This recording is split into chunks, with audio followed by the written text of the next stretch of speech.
प्रदेश के सबसे बड़े इंदौर स्थित सरकारी अस्पताल में एमवाय से बच्चा चोरी करने वाली युवती का अब तक कोई सुराग हाथ नहीं लगा है। हालांकि पुलिस आरोपी की गिरफ्तारी के लिए अब तक सैकड़ों सीसीटीवी फुटेज खंगाल चुकी है, लेकिन उसके बाद भी फिलहाल हाथ खाली है। फिलहाल डीआईजी ने जल्द ही आरोपी महिला को गिरफ्तार करने की बात जरूर कही है। इंदौर में बच्चा चोरी का यह पहला मामला नहीं है। इससे पहले भी शहर से कई बच्चे चोरी हो चुके हैं। पूर्व में पुलिस ने एक गैंग को भी गिरफ्तार किया था।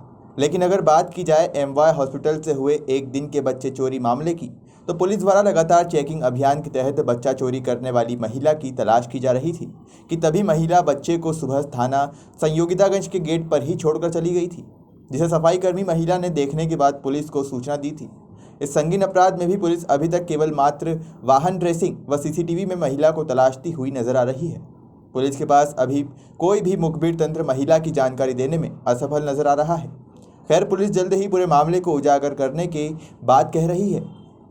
उस पूरे मामले को पुलिस ने बहुत गंभीरता से लिया था और उसमें चूंकि नंबर्स नहीं थे, गाड़ी के नंबर्स मिसिंग थे, सिर्फ शुरू के और अंत के 2 नंबर्स थे, इसलिए पुलिस ने उसके आधार पर उस सीरीज की सारी गाड़ियों का एक डिटेल्स निकलवाया जो कि हज़ारों की संख्या में थी।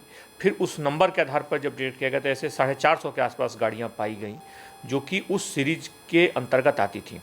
पुलिस ने फिर उन नंबर गाड़ियों को चिन्हित करके जब करना शुरू किया तो उसमें पता चला कि एक एक व्यक्ति की डिटेल्स निकालनी शुरू की। उसमें लगभग 300 से ज़्यादा लोगों की उसमें प्रारंभिक जानकारी निकाली भी गई थी।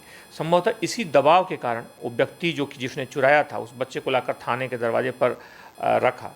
उसमें कुछ फुटेज मिले हैं लेकिन वो अस्पष्ट हैं। बहरहाल पुलिस का जो इन्वेस्टिगेशन है जारी है। अब पुलिस को खुशी इस बात की है कि बच्ची जो है अपने माँ बाप तक पहुंच गई है, लेकिन पुलिस की जो चुनौती है इस बात की है कि अभी भी उस आरोपी को पकड़ना शेष है और उसको पकड़ा जाएगा। सबसे प्रारंभिक जानकारी एक दिन के बच्ची को बचाना था। भले ही प्रत्यक्ष नहीं अप्रत्यक्ष तरीके से दबाव के कारण पुलिस की लगातार कड़ी पूछताछ जो चल रही थी अलग अलग जगहों पर, उसके कारण दबाव में ला करके व्यक्ति ने दिया। अन्यथा कोई लेकर जाता है तो यूं ही ला करके थाने में बच्चे को नहीं रखेगा। इसलिए स्वाभाविक तौर पे पुलिस की दबाव, पुलिस की पूछताछ, इन्वेस्टिगेशन इसमें काम आई है, लेकिन पुलिस की चुनौती अभी समाप्त नहीं हुई है। निश्चित तौर पे पुलिस इसमें उसके लिए वो थाने के अंदर न होकर के थाने के बाहर के दरवाजे पर था, यानी कि थाने का जो कैंपस होता है कैंपस के बाहर रखा गया था।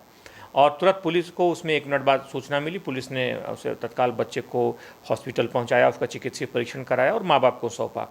बहरहाल थाने के अंदर होता तो जरूर ये बात थी। बहरहाल इसमें बाहर की तरफ भी सीसीटीवी लगाने के निर्देश दिए गए हैं। हालांकि कैंपस के बाहर नहीं लगा है, बाहर जो निजी संस्थान हैं उनके लगे हैं, उनके आधार पर पुलिस ने कुछ फुटेज भी प्राप्त किया था।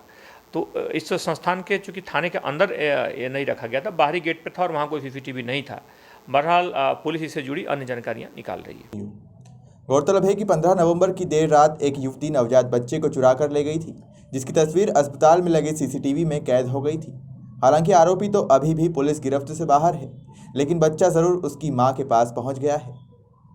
इंदौर से निखिलेश सोलंकी की रिपोर्ट।